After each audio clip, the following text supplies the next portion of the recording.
and welcome to our garden. This is Lily and I'm Lise-Lotte, and if you've seen any of our other videos, you know that this is kind of where we've been meeting for the last 6 weeks, right down here in the bottom of the garden in front of the greenhouse. And the greenhouse was a gift from my mom when she was in hospice, and we moved it into our garden and made it my own. And it really is the engine of my little flower business. In fact, I still have some seedlings that are in there, and as soon as I finish picking some things for a big event at the end of the week, the things like this feverfew, then as soon as that all comes out of the ground, then other things from the greenhouse are all set, and we kind of keep it going like that, because it's you know, on a city lot like this, there's not a ton of space to grow. It is amazing how much one can grow in a small space, but that's one of the sort of tricks to it, is to always have something else ready to turn over in the bed and tuck something else in. So ranunculus are starting to finish, so sad because I love them so much. But anyway, we started them, if you will remember, if you're following me either in my newsletter or in my Instagram or blog, you know that I started the corms in, I guess, sort of January, early January.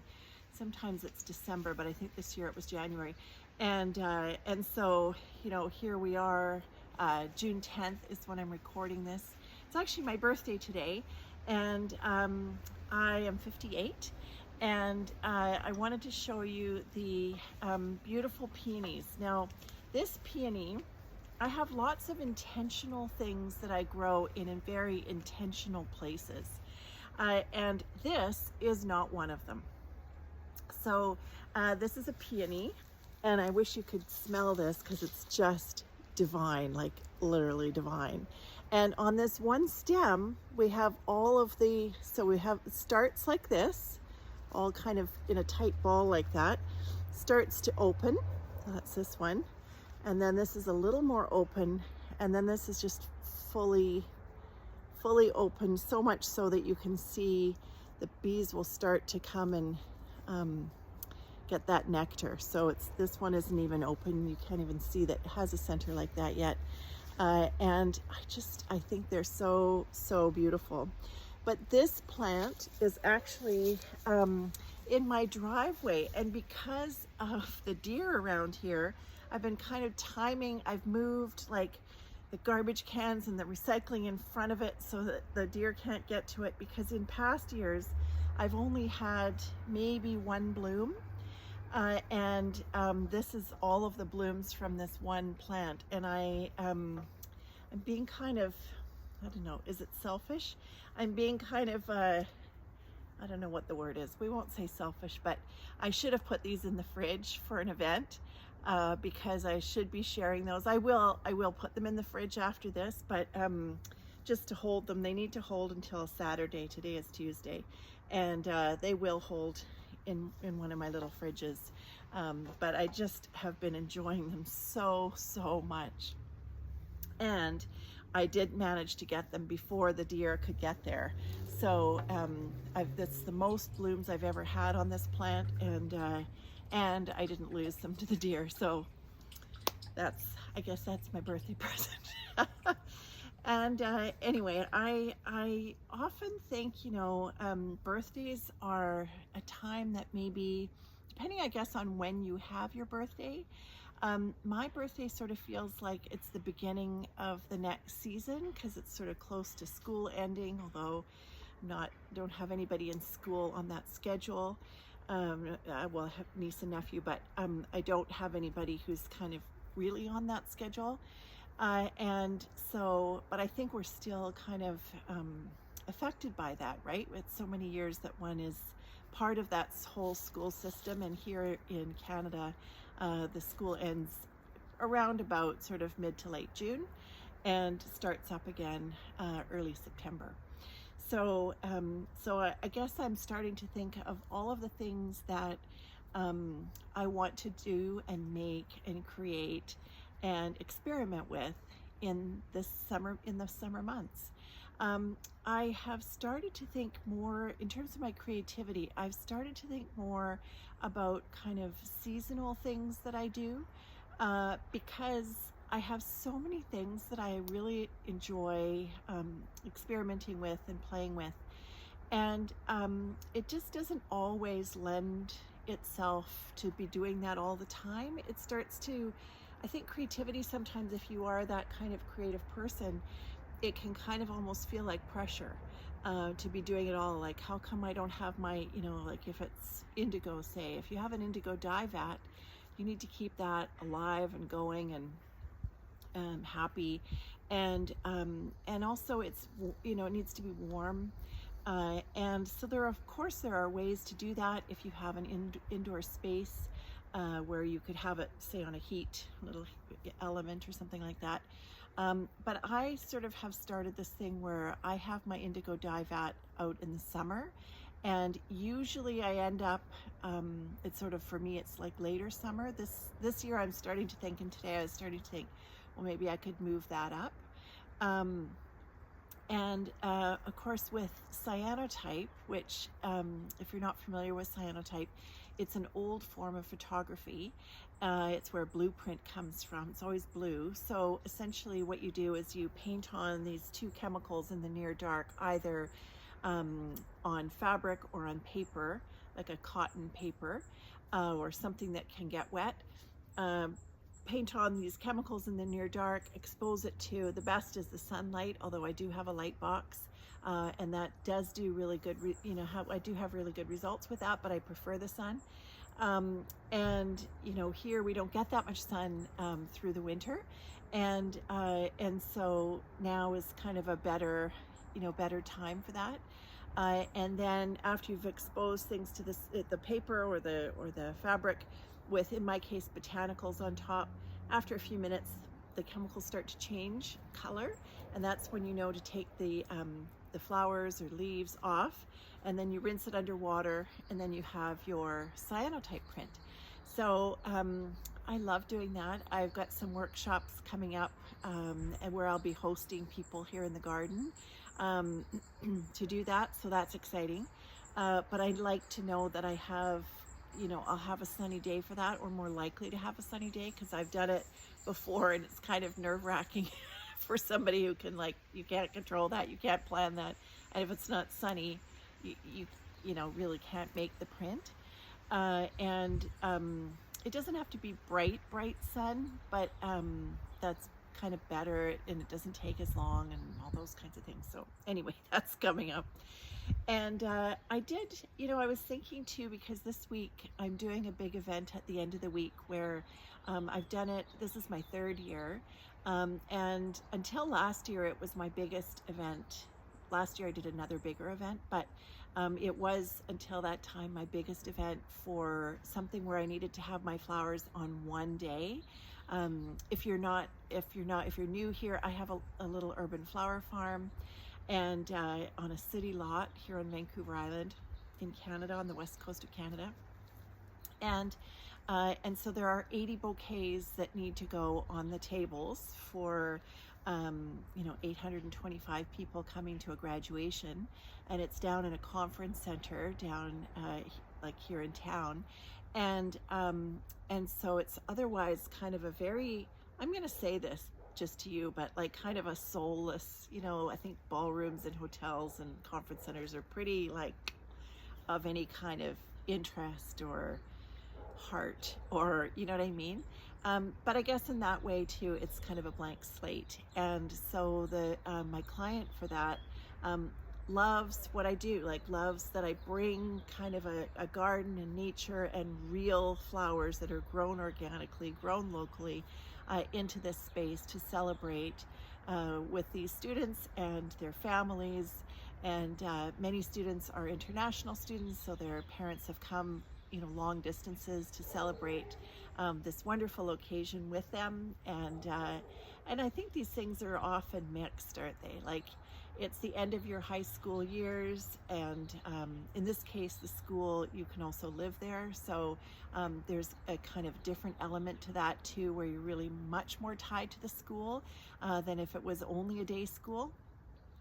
And so it's, you know, it's the end of an era when you really are knowing those friends that you see every day, and your house parents and your teachers and so on. And then you're off, you go out into the world and onto other adventures. But it does feel like, I wonder, I didn't go to a boarding school. I went to a day school, so I don't know what that feels like. But I do know, you know, endings and beginnings, right? It's in endings and beginnings. And so my contribution to that is to have flowers that are fully in bloom on one day. And so as a result, I do a lot of counting and I do a lot of preparing so that I can be making the flower bouquets. I'll start on Thursday. But I also am very lucky that wonderful people, you know, I don't know if you saw the video that I did a few weeks ago rather, and I talked about stone soup. The notion that you have, you know, it's an old story, but I think it's a beautiful story. This person has a stone. They go to the village and they say, I'm going to make soup with this stone. And somebody says, oh, I have a carrot to contribute to your soup. Oh, great. Oh, I have an onion. Oh, great. I have a potato. Oh, super. And then after a while, sure enough, this community makes this wonderful soup and they can enjoy that together. And so I kind of feel like with this project in creativity of me saying, this is what I'm doing, I have been so lucky and fortunate and so grateful that people have come forward and said, oh, you know what? I have, now this isn't it, but this is like this. This is called Lady's Mantle. Isn't she lovely? I love that color actually. And the leaves are fantastic. If you get a chance to grow it, the leaves are so soft. They're like a little, I don't know, a little puppy maybe, like so soft. I'm looking because Lily's just behind the camera here. But anyway, and this wonderful woman 3 years ago when I first started this said to me through my Instagram account for my flowers, I have some of this, would you like it? And for the last 3 years, and I'll be picking some up tomorrow, she has offered this to me, and it's just such a gift. So I have some of this, as you can see here, but she'll give me more for this. So that's just a wonderful thing. And then I have another friend who, and we met through that, like through her generosity. So that's a real gift. And then I have another friend whose mom has a lot of calla lilies. And so tomorrow I'll be going to her place to cut some of these calla lilies for this event at the end of the week. I think I'll give her some of my cyanotype cards as a way to say thank you. And then I also have a lovely friend who grows mostly vegetables, but she has one beautiful long big bed that she grows ranunculus in and a few anemones, more than I have here in the hoop house. And she has agreed to sell me some of these. And so I was there, and they're in my fridge. I was there last week a couple times picking, just so that they're just right. And then it's always the thing of like, I want them to open for the date, but I don't want them to be too open. Like, it's a bit of a thing. It's funny because when you are usually preparing flowers for other people, you're usually thinking about vase life. So in other words, you would, like, if I were to pick these for like a flower order, I would pick them when they're a little teeny bit bigger than this, like a little bit more open than that, but not much. Like this almost would be too much. This one here, almost too much. This I wouldn't put in one, but because then I know that the person will have them for a long time, because that's normally what you want. But with event work, you're looking at something so differently. You're looking at, you know, it would be great if all of them look like this for the few hours that people are sitting, having them in front of them while they enjoy their dinner with their family and their friends and so on. And looking around the room probably during the speeches and stuff like that before the dance starts. So it's so different when you start to kind of do this kind of work, is that you start looking around at things that you made assumptions about before, but now it's like, oh no, they're actually quite a different thing. And you're looking for beauty at different stages for different reasons. One of the lovely things about being part of a small community here is that there are lots of flower farmers like me who have taken courses or are self-taught or whatever, and there's kind of a nice little network. So if somebody, for example, needs a particular kind of flower or for a certain color of flower for a certain date, then they'll say, oh, or if somebody like last year, somebody had put on there, oh, I have extra Orlea. And Orlea, I don't have any, I've got some blooming, but I don't have any to show you. But it's a beautiful flower. And the larger event that I did last year, which is the biggest one I've ever done, needed all white flowers. And so this Orlea comes in a beautiful, beautiful, beautiful crisp white. And so they said, oh, I have a, and then I kind of just, oh, right. And then as I started to see that things were not blooming in time, because that was kind of my thing last year, is not everything that I planted and counted on, things were late, and they were late for everybody. So it wasn't just me, and it wasn't just my counting, but it was kind of like stressful because I needed more flowers. I needed more white flowers. And so I remembered, oh yeah, somebody had put that on. So I went back and looked. It's an Instagram group. And sure enough, she had some, so I drove out to this farm I've never been to, quite far from here, and she had a beautiful big bucket there for me, and I bought that from her. And so it's quite lovely that way. You know, we don't always have to be doing things alone, and our vision for what we want to create can often be better, you know, as a community, as something together.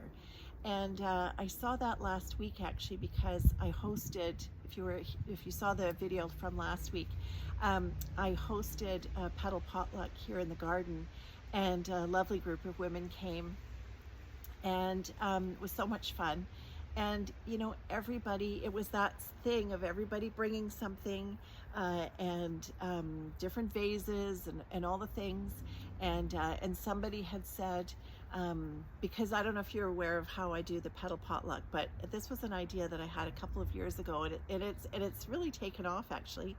And that is that everybody comes with a vase that they don't want anymore, and some flowers or some stalks of things, or like, well, I guess I didn't need to pull that, but something like this, or seed pods, or whatever. And so that everybody sort of brings all the things, and then together we arrange in one of the vases that people had brought, and I always have extras. And then they know that the thing that they're making isn't going to be the thing they're going home with. They're making something for somebody, but they don't know who it is. Somebody at the party, but they don't know who it is. So once everybody's finished their making, then, and I might do a few little tips about how to do things and stuff too, like a few little tricks that I use, and just to keep the flowers where you want them and that kind of stuff. And so anyway, so we make our thing, and then at the end of that, I hand everybody an envelope, and inside the envelope is a name of somebody else who's around the table, and then they can give that bouquet to her. So they are making something and having the fun of making something, but they don't necessarily know who it's going to. And then they also have the fun of receiving something. And just before we had started this, somebody said, oh, I just want to apologize to anybody who's going to get mine. And, and I said, actually, because somebody always says something like that. And I said, well, actually, all the flowers are beautiful. And there's nothing that you can do, actually, to change that. That they, however they're arranged, whatever you put together, you can't take away from their beauty. They're just beautiful. So you don't need to worry about that. You can just have fun with it. And then as we were kind of all going around the table and work, because I had the stuff on the one side and we're working around a big table. And so as people were moving around, I heard her say, "This is really fun." So I thought, yes, that's so good. I love that. And she had a great time, and everybody actually had a great time. And so that was really fun. So I'm going to be doing some more of those kind of workshops this summer. And I'll be putting those soon on my website, so you can sign up if you are in the area this summer. And I would also say that if you are, because I know most of the people who watch this are someplace else, like far away, and so it doesn't matter what season you're in. You don't have to have a garden. It can be, flowers that you get at the grocery store, or flowers you get on a Saturday market, or whatever it is, or things that you get at the roadside, or whatever it is, on walks and things like that. But like walks in the forest, I'm thinking about. I have a free resource. So if you're interested, it's a little mini course, totally free, and I'll link it here. And the link is also it's also attached to this, and so you can do one of these petal potlucks, and I have all the things and some printable things if you want them, and so yeah, and I do a little. There's a couple little videos in there too. So if that would get you going on making one for somebody else, then that's awesome. So yeah, so this summer I'm going to do a couple petal potlucks, and also ones where I show people how to do it as well. So we'll kind of go through the whole experience, have the fun of just doing it, and then at the very end, then I'll go through like how I organized it, and answer any questions and stuff like that, so that people can go and do their own petal potlucks with their friends, whether it's like on their deck or on their kitchen table, or in an apartment. When it doesn't matter. I mean, I happen to be in a garden at this point, but I haven't always been. I was thinking the other day, I've always had some kind of garden, and the garden might have been in a bunch of plant pots on a tiny little patio in an apartment, but I've always had something where I've been growing something. So I do love that, and the surprise of it, and the I don't know, just the reminder of resilience that plants can give you, and plus all the beauty and food and all the things. So I think that brings me to the end of today, and I hope that you have had a good week, and that you are having a good week, and I'm having a good birthday, and it was lovely to be able to have these for my birthday, and be with my family tonight, which I'm excited about, and it looks like the weather is going to hold, although there's some clouds and a bit of wind coming up now, but should be lovely. And so we'll see you next time. Thank you so much for being here. If this is something that is helpful, that you find that when you see it's something that's helpful, because I know the world is kind of a difficult place, that please pass it along to other people if you think that they would enjoy it as well. I know that that's how I have found people whose voice I really appreciate, and who the things that I'm learning from them I really appreciate, or reminded of, that those are all good things, and those were brought to me by friends who thought, oh, you might be interested in this. So please do that for your friends and family. That would be awesome. And if you like the video, please hit the little like button. And if you have any questions about a petal potluck or anything else, or any comments, I would love it if you left the comments here. And if you're interested in subscribing, great, because I'll be here every week. So it has started out as a little pilot that I was just doing, like a little see how it goes, and it's been going really well. So I'm going to carry on, so I'll be back here next week as well.